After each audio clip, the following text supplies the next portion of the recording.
Quand on a la grippe, qu'on a mal à la gorge, on est congestionné, on a le rhume, on s'en fait pas pour autant. On vient à la pharmacie, on s'achète de l'aspirine, un sirop, un décongestionnant. Au pire, on a une ordonnance d'antibiotiques. Mais il y a des gens pour qui c'est bien plus grave. Le moindre rhume, c'est une pneumonie. Le moindre mal de tête, une tumeur au cerveau. Le moindre petit bouton, un mélanome. Une petite douleur à la poitrine, crise cardiaque. Molière les appelait les malades imaginaires, ce sont les hypocondriaques. Mais ces malades en santé, si je puis dire, souffrent énormément quand même parce que l'hypocondrie est une maladie. C'est une maladie qui se passe là, mais qu'on traite de plus en plus. 1, 2, 3, 4, 5, 6, 7, 8, 9, 10, 11, 12 lavements.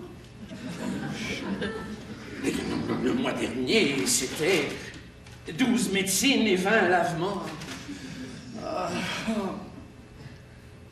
Ne m'étonne pas si je ne me porte pas si bien ce mois-ci que l'autre. Le malade imaginaire.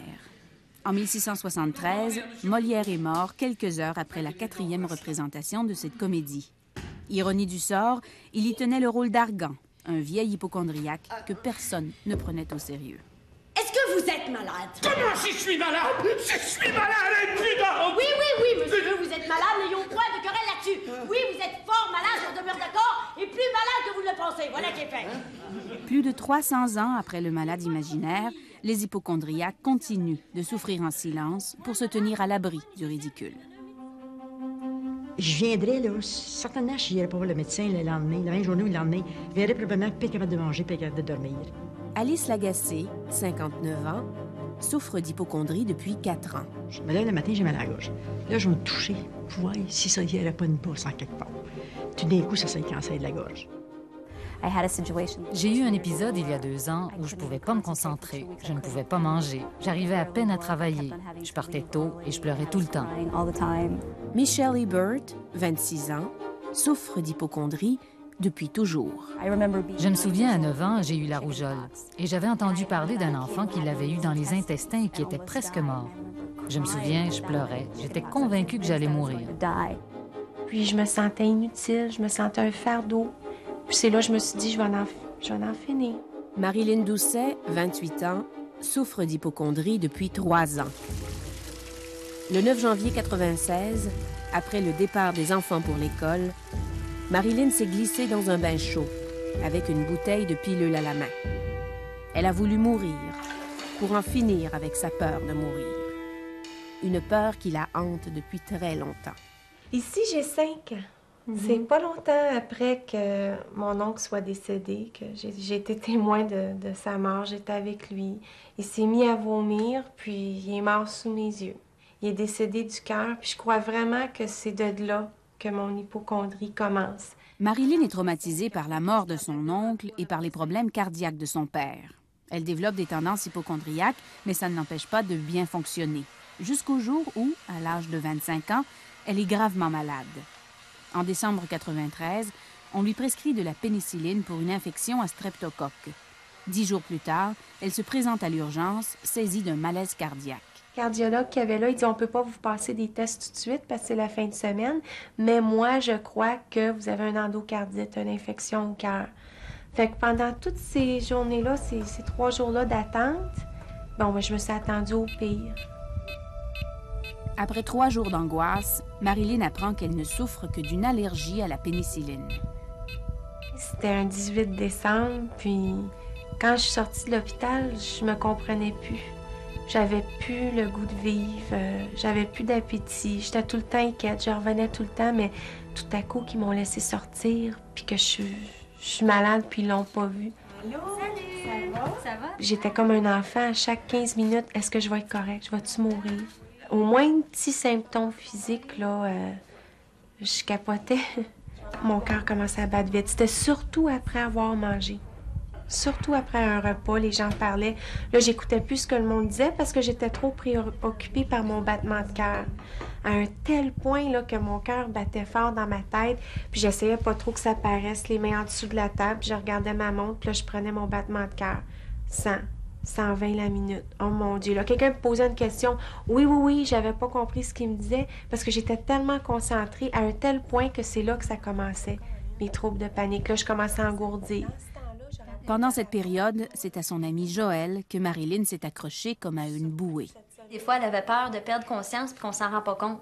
Personne, là, tu sais. Elle avait peur d'avoir une crise cardiaque puis qu'on le voit pas, qu'on pense qu'elle dort. Mais je me suis vue aussi une fois, on montait en haut, on redescendait les marches, tu sais, pour...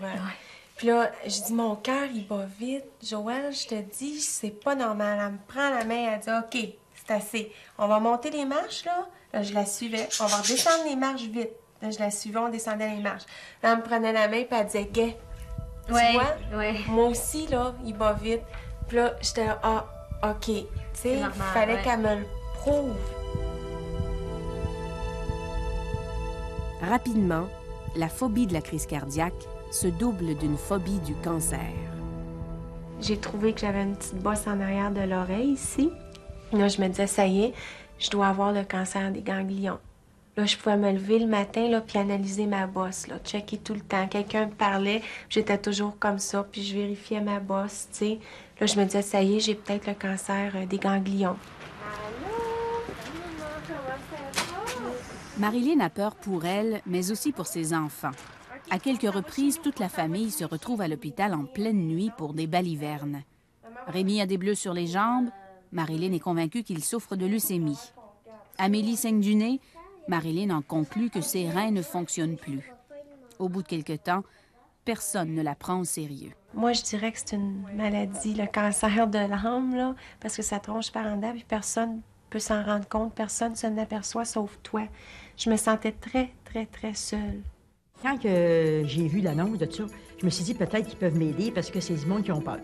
Ils doivent certainement en avoir que c'est la même chose que moi, c'est la maladie. Il y en a, je sais que c'est les ascenseurs, les araignées, les ponts, ces affaires-là. Mais on a toute peur pareil.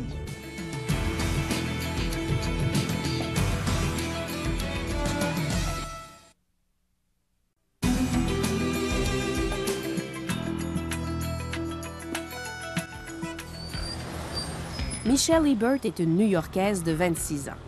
Aussi loin qu'elle se souvienne, elle a souffert d'hypocondrie. Toutes les formes de cancer la terrorisent. J'étais membre d'un centre de santé communautaire. J'y allais 1 ou 2 fois par semaine et je voyais toujours des médecins différents. J'appelais le service de renseignement d'urgence, les pharmacies. J'ai eu, je pense, 2 échographies, des tests de grossesse, plusieurs prises de sang. Ils ne me trouvaient rien. Michelle possède quelques dictionnaires de symptômes dans lesquels elle se plonge au moindre malaise. Sa curiosité est obsessive.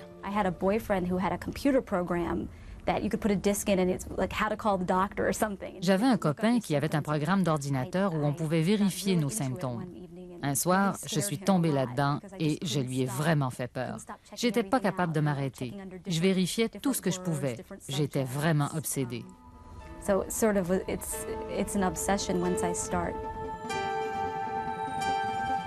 En septembre dernier, Michelle découvre un livre qui présente l'hypocondrie comme un mal qui se guérit. Ce livre a été écrit par une hypocondriaque et son psychiatre, le Dr. Brian Fallon, de l'Institut psychiatrique de New York. J'ai lu à propos du Dr. Fallon et j'ai appelé l'Institut psychiatrique. J'ai passé une série de tests psychologiques et physiques. J'ai rencontré le Dr. Fallon et j'ai été acceptée pour l'étude sur la fluvoxamine. C'est ma 8e semaine. Michelle participe à la première étude clinique menée aux États-Unis sur le traitement de l'hypocondrie. Depuis 3 ans, le Dr. Fallon évalue l'efficacité d'un traitement aux antidépresseurs. Le recrutement des hypocondriaques est difficile parce que beaucoup refusent de consulter un médecin par peur de voir leurs craintes confirmées. J'ai vu une patiente que sa famille m'avait envoyée. Je me souviens, elle avait 22 ans. Quand elle est entrée dans mon bureau, elle a éclaté en sanglots. Elle était convaincue que j'allais lui dire qu'elle avait une tumeur au cerveau.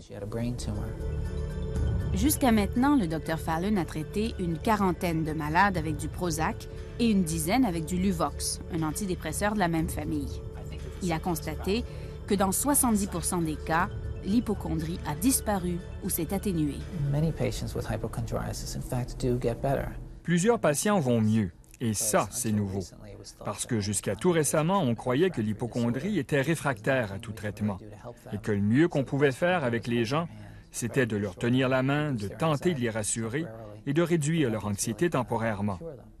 On pensait que rien ne pouvait les guérir. Et les travaux que nous faisons ici nous enseignent que oui, ils peuvent prendre du mieux.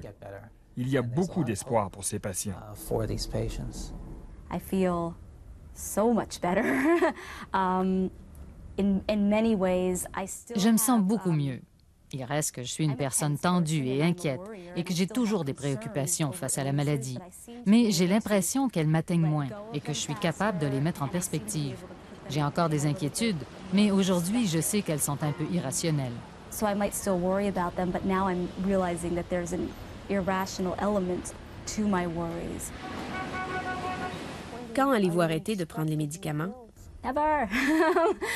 I don't know. Jamais. Je ne sais pas. Je crois qu'il me reste un mois et demi à prendre du Luvox. Mais j'espère continuer. C'est une décision que le Dr Fallon ou tout autre thérapeute avec qui je travaillerai devront prendre. Je suppose que j'en ai encore pour 1 an ou 2. Peut-être qu'avec les 2 traitements, médication et psychothérapie, un jour, je pourrai me passer de mes médicaments. The medicine and psychotherapy, perhaps I can be weaned off of them eventually, you know. En général, quand les patients arrêtent la médication, il n'y a pas de rechute. Par contre, 1 an ou même 6 mois plus tard, s'ils sont soumis à un gros stress, l'hypocondrie peut ressurgir. Sous médication, ils vont affronter le stress sans problème.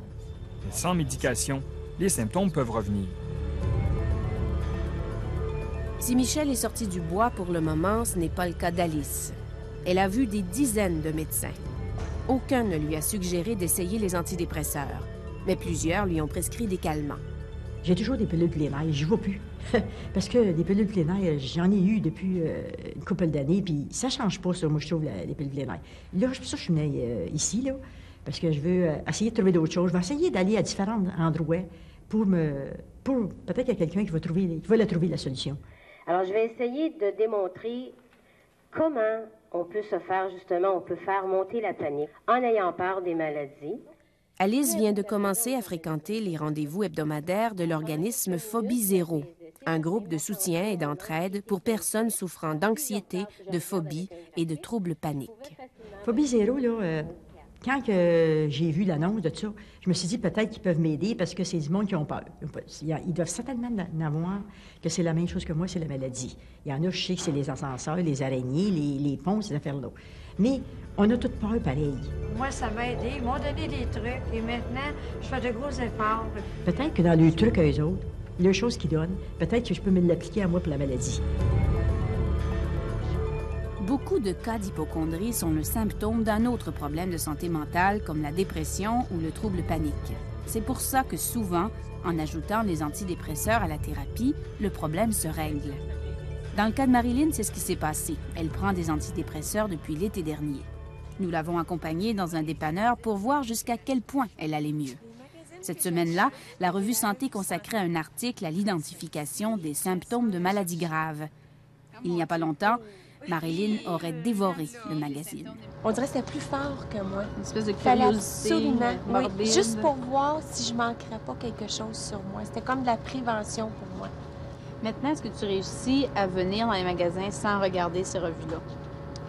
C'est sûr, c'est tentant, mais si je veux pas retomber dans le même pattern, je crois que je veux plus vivre ce que j'ai vécu avant. Ça fait que je crois sincèrement que je serai pas capable de... Je le prendrai pas. Je félicite. Merci.